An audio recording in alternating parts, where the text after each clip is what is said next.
மதி காலேஜ்ல இருந்து வெளிய வந்ததும் மனசு முழுக்க உடைந்து போன நிலையில அங்க இருந்த பெஞ்ச்ல அமைதியா உட்கார்ந்துகிட்டே இருந்தாங்க. அவங்க கண்ணுல இருந்து தானாகவே கண்ணீர் வழிஞ்சுகிட்டே இருந்துச்சு. எவ்வளவு முயற்சி பண்ணியும் அந்த கண்ணீரை நிறுத்த முடியல. காரணம் அவங்க வேலை. அவங்க உயிரோட நேசிச்ச வேலை. அவங்க கனவுகளோட கட்டிய வாழ்க்கை. அவங்க சுயமரியாதை.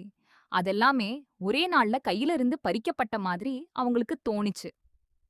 மதி அப்படியே தலை குனிஞ்சு உட்கார்ந்திருக்கும்போது காலேஜ் ஸ்டூடண்ட்ஸ் ஒவ்வொருத்தரா வந்து அவங்கள சுத்தி நின்னாங்க. மேம் என்னாச்சு மேம்? ஏன் இப்படி அழறீங்க? யாராவது உங்களுக்கு அநியாயம் பண்ணாங்களா? நீங்க கம்ப்ளைண்ட் பண்ணுங்க மேம். நாங்க எல்லாரும் உங்க கூட இருப்போம் என்று மாணவர்கள் கவலையோட கேட்டுக்கிட்டே இருந்தாங்க. மதி அவங்களை பார்த்ததும் இன்னும் அதிகமா வருத்தப்பட்டாங்க.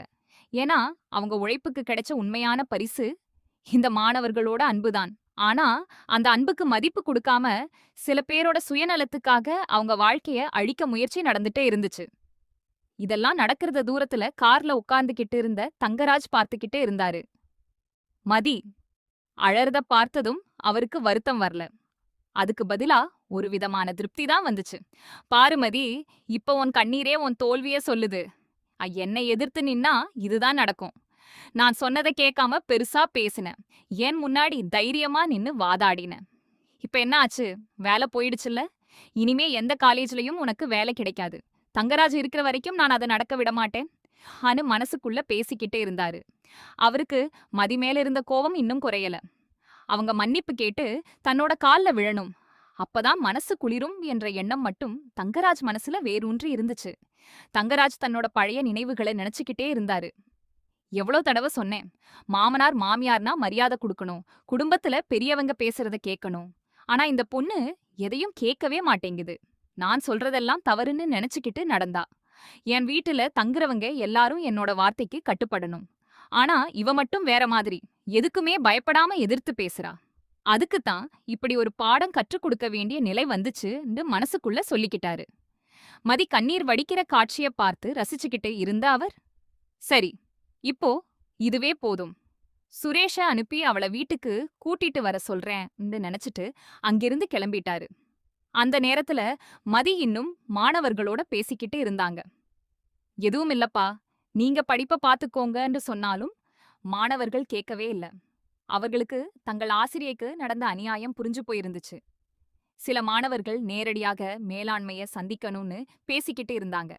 சிலர் சமூக வலைதளங்கள்ல இந்த விஷயத்தை வெளிச்சத்துக்கு கொண்டு வரணும்னு சொல்லிக்கிட்டே இருந்தாங்க. மதி மட்டும் அவர்களை அமைதிப்படுத்த முயற்சி பண்ணினாங்க. ஏன்னா பிரச்சனை இன்னும் பெருசா ஆகக்கூடாதுன்னு நினைச்சாங்க. ஆனாலும் உள்ளுக்குள்ள கொதித்துக்கிட்டே இருந்தாங்க. தன்னோட உழைப்புக்கு கிடைச்ச பரிசு இதுதானா என்ற கேள்வி அவங்கள வாட்டிக்கிட்டே இருந்துச்சு. இதற்கிடையில சுரேஷ் மதிய கூட்டிட்டு போக காலேஜுக்கு வந்தாரு. ஆனா அவர் வந்த நேரத்துக்கு மதி அங்க இல்ல. மேலாண்மையிடம் போய் கேட்டதும் மதி மேம் கொஞ்ச நேரத்துக்கு முன்னாடியே வெளிய போயிட்டாங்கன்னு சொன்னாங்க. அத கேட்டதும் சுரேஷுக்கு எரிச்சலா இருந்துச்சு. உடனே தங்கராஜ்க்கு கால் பண்ணி, மாமா நீங்க போய் மதிய கூட்டிட்டு வர சொன்னீங்க. ஆனா இங்க அவங்க இல்லையே, எங்க போயிட்டாங்கன்னு கேட்டாரு. தங்கராஜும் அதிர்ச்சியா நடிக்க ஆரம்பிச்சாரு. உடனே ரேவதியிடம் விசாரிக்க சொன்னாரு. வீட்டுக்கும் வரல, அம்மா வீட்டுக்கும் போகலன்னு தகவல் வந்ததும் ஒரு நிமிஷம் எல்லாரும் குழம்பி போனாங்க. ஆனா சுரேஷ் மட்டும் எங்க வேணா போயிருக்கட்டும், அவ முகம் பார்க்கவே எனக்கு பிடிக்கலன்னு கோபத்தோட சொல்லிட்டு அங்கிருந்து கிளம்பிட்டாரு. சில நிமிஷங்களுக்குள்ள தங்கராஜ்க்கு ஒரு முக்கியமான கால் வந்துச்சு. காலேஜ் நிர்வாகத்திலிருந்து பேசினவங்க, சார், கமிட்டி உறுப்பினர்கள் எல்லாரும் வந்திருக்காங்க, நீங்களும் உடனே வரணும்னு சொன்னாங்க. ஏன் அழைக்கிறாங்கன்னு புரியாம தங்கராஜ் கொஞ்சம் குழப்பமா இருந்தாலும், சரி 10 நிமிஷத்துல வந்துடுறேன்னு சொல்லிட்டு கிளம்பிட்டாரு. வழியெல்லாம் அவரோட மனசுல ஒரே கேள்விதான். திடீர்னு என்ன அவசரம்? ஏதாவது மதி நிர்வாகத்திடம் புகார் கொடுத்துட்டாளா? இல்ல மாணவர்கள் ஏதாவது பிரச்சனை பண்ணாங்களான்னு யோசிச்சுக்கிட்டே வந்தாரு. காலேஜ் வந்ததும் அங்க இருந்த சூழ்நிலை அவரை அதிர்ச்சிக்குள்ளாக்கிச்சு. பெரிய கூற்றையில மேலாண்மை உறுப்பினர்கள் எல்லாரும் உட்கார்ந்திருந்தாங்க. அவங்களோட முன்னாடி மதி நின்னு தன்னோட தரப்ப வலிமையா விளக்கிக்கிட்டே இருந்தாங்க. தங்கராஜ் உள்ள நுழைய போன நேரத்துல பக்கத்துல ஒரு உயரதிகாரி நிக்கிறத பார்த்ததும் அவர் அதிர்ந்து போனாரு. அது கமிஷனர். இவர் இங்க என்ன பண்றாரு? தங்கராஜ் மனசுக்குள்ள பதறி போனாரு. விஷயம் தன்னோட கட்டுப்பாட்ட மீறி போயிருச்சுன்னு அப்பவே அவருக்கு புரிஞ்சு போயிடுச்சு. மேலாண்மையில இருந்த ஒருவர் கமிஷனரிட, சார், இவர்தான் கமிட்டி உறுப்பினர், இவரோட பரிந்துரையால தான் மதியோட நிரந்தர நியமனம் நிறுத்தப்பட்டது என்று சொல்லிட்டாரு. அத கேட்டதும் மதி உடனே திரும்பி தங்கராஜ பார்த்தாங்க. அந்த பார்வையில கோபம், வேதனை, ஏமாற்றம் எல்லாமே கலந்திருந்துச்சு. நீங்களா? என் வேலை நிரந்தரமா கூடாதுன்னு சொன்னது நீங்களா? ஏன்? நான் உங்களுக்கு என்ன தப்பு பண்ணேன்? அன்னு நேரா கேட்டாங்க. அந்த கேள்விக்கே தங்கராஜ் ஒரு நிமிஷம் பதில் சொல்ல முடியாம நின்னாரு. மதி அங்க இருந்த எல்லாரையும் பார்த்து பேச ஆரம்பிச்சாங்க. இந்த வேலைய நான் சம்பளத்துக்காக மட்டும் செய்யல. இது எனக்கு பிடிச்ச வேலை. மாணவர்களோட வளர்ச்சிக்காக நான் உயிரோட உழைச்சேன். ஒரு நாள் கூட என்னை பற்றிய குறைச்சொல் வரல. ஒரு பிளாக் மார்க் கூட இல்ல. ஆனா இவ்வளவு உழைச்ச பிறகும் சில பேரோட தனிப்பட்ட வெறுப்புக்காக என்னோட வாழ்க்கையை அழிக்க முயற்சி பண்ணியிருக்கிறாங்க. இது நியாயமா? அன்னு கேட்டாங்க. அவர்களோட குரல் நடுங்கினாலும் வார்த்தைகள்ல இருந்த உண்மை எல்லாரையும் அமைதியா கேட்க வச்சுச்சு. அதுக்கப்புறம் கமிஷனர் நேரா தங்கராஜ பார்த்து, ஒரு பொண்ணோட தொழில் வாழ்க்கையில தலையிட உங்களுக்கு என்ன உரிமை? இவங்க வேலைய ஏன் நிரந்தரமாக்க கூடாதுன்னு சொன்னீங்க? அன்னு கேட்டாரு. தங்கராஜ் தன்னோட தரப்பை சொல்ல முயற்சி பண்ணாரு. சார், இவ எங்க குடும்ப பொண்ணு.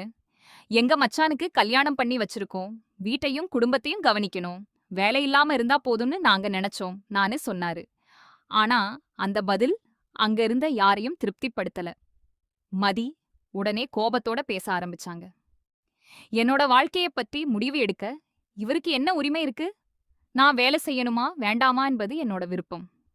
ஒரு பெண் சுயமா சம்பாதிக்க கூடாது, சொந்த கால்ல நிக்க கூடாது. தன்னோட முடிவை தானே எடுக்கக்கூடாதுன்னு நினைக்கிற மனநிலையே தவறு. என்னை வீட்டுக்குள்ள அடைச்சு வைக்க நினைச்சாங்க. என்னோட கனவுகளை பறிக்க நினைச்சாங்க. ஆனா நான் அமைதியா இருக்க மாட்டேன் என்று தைரியமா சொன்னாங்க. கமிஷனர் மதி சொன்ன ஒவ்வொரு வார்த்தையையும் கவனமா கேட்டாரு. பிறகு மேலாண்மைய பார்த்து, இவங்க பணியில எந்த குறையும் இல்லைன்னு நீங்களே சொல்றீங்க. மாணவர்களுக்கும் பிடிச்ச ஆசிரியர்.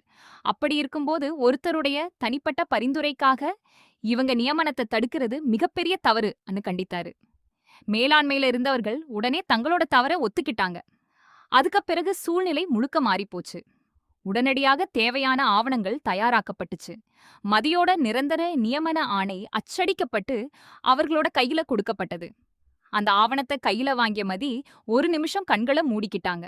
இத்தனை நாள் அவங்க சந்திச்ச அவமானம், வேதனை, போராட்டம் எல்லாம் அந்த ஒரு காகிதத்தோட முடிவுக்கு வந்த மாதிரி தோணுச்சு. கமிஷனர் புறப்படுவதற்கு முன் மதியிடம், இனிமே யாராவது உங்களுக்கு அநியாயம் செய்ய முயற்சி பண்ணினா நேரா என்ன தொடர்பு கொள்ளுங்க. யாரையும் பயப்பட வேண்டிய அவசியம் இல்லை. உங்க திறமை உங்களை காப்பாத்துமன்னு சொன்னாரு. அந்த வார்த்தைகள் மதிக்கு பெரிய தைரியத்தை கொடுத்தது. அவர்கள் நன்றி சொல்லி தலையசைத்தாங்க.